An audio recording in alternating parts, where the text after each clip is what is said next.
Você, mulher, que vive nesse cenário de insegurança e muitas vezes se pergunta como eu poderia me portar, o que eu poderia fazer? O objetivo hoje, nesse momento, é conversar sobre isso. Como você pode desenvolver uma condição de defesa pessoal para a sua realidade. Meu nome é Renato Alcântara, eu atuo na área de artes marciais e na área de defesa pessoal. E a gente vai conversar sobre a diferença entre essas duas coisas e a aplicabilidade de uma defesa pessoal para a nossa realidade. A gente tem que entender o que é defesa pessoal.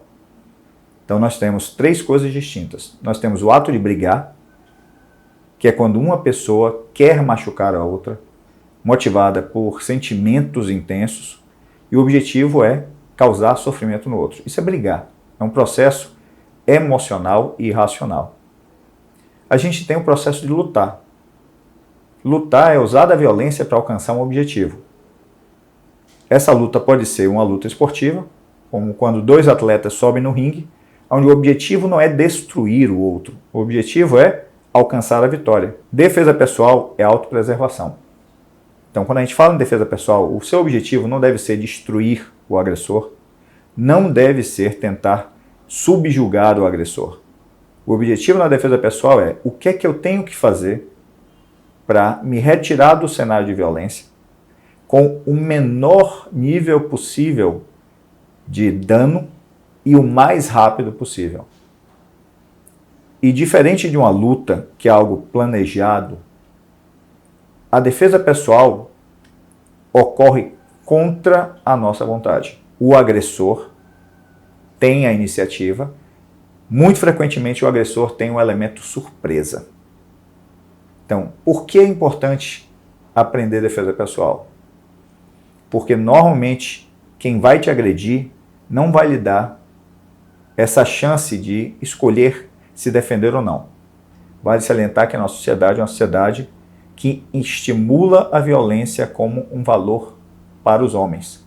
O homem cresce no meio de violência, usando a violência para se afirmar, usando a violência como uma ferramenta que para ele é legítima. Então a gente tem que compreender que nesses cenários a violência começa bem antes da agressão física.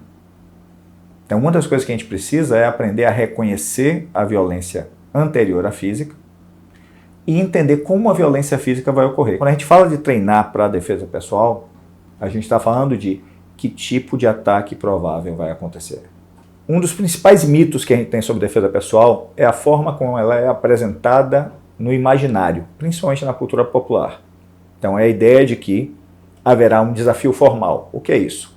É quando o agressor se dirige a você, deixando claro a intenção de lhe agredir. Frequentemente é um ataque direto, ou seja, é um soco, é um tapa, é um segurar o cabelo, que não dá sequência a outras coisas. Quando a gente vai pesquisar nas redes sociais vídeos de agressão contra a mulher, é muito comum que os ataques não aconteçam de uma maneira tão clara.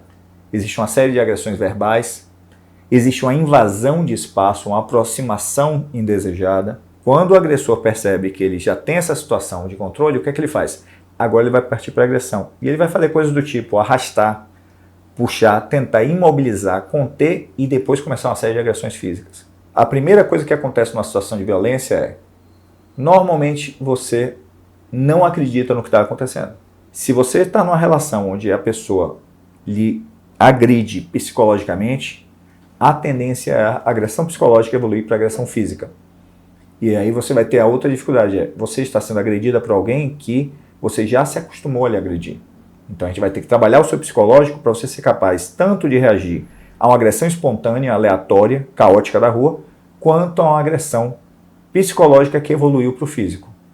Então a gente vai ter que trabalhar o seu psicológico para você se sentir legitimada a reagir. Muitas pessoas congelam diante de um tom de voz mais agressivo.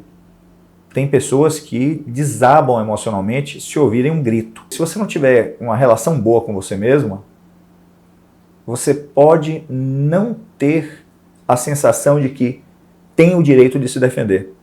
Então é muito importante que você primeiro trabalhe a sua autoestima para você perceber que ninguém tem o direito de lhe machucar. A maneira como você raciocina está relacionada aos desafios que você impõe ao seu raciocínio. Você costuma analisar o ambiente, você costuma analisar o que as pessoas falam, você presta atenção em como as pessoas se movem, como as pessoas se posicionam, a distância das pessoas para você. Treinar a sua mente para compreender o que está acontecendo ao seu redor é um aspecto. Mas se o seu corpo não responde à vontade da sua mente, você não vai conseguir pôr em prática. Se você tiver flexibilidade, se você tiver força e resistência, você vai ter mais opções de defesa. Pode ser que hoje você não esteja na sua melhor condição física. Você vai ter que se defender hoje com o corpo que você tem hoje. Não adianta nada eu falar de uma técnica que precisa treinar 40 anos no topo de uma montanha.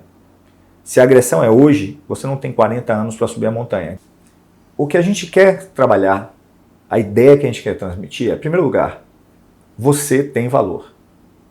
Você precisa reconhecer o seu valor. Você vai se cuidar para poder desenvolver o pleno potencial. E ao fazer essas coisas, você vai ter condição real de se defender. Não se trata de lutar ou brigar. Trata-se apenas de não ser vista como um alvo fácil por covardes que estão procurando um alvo fácil.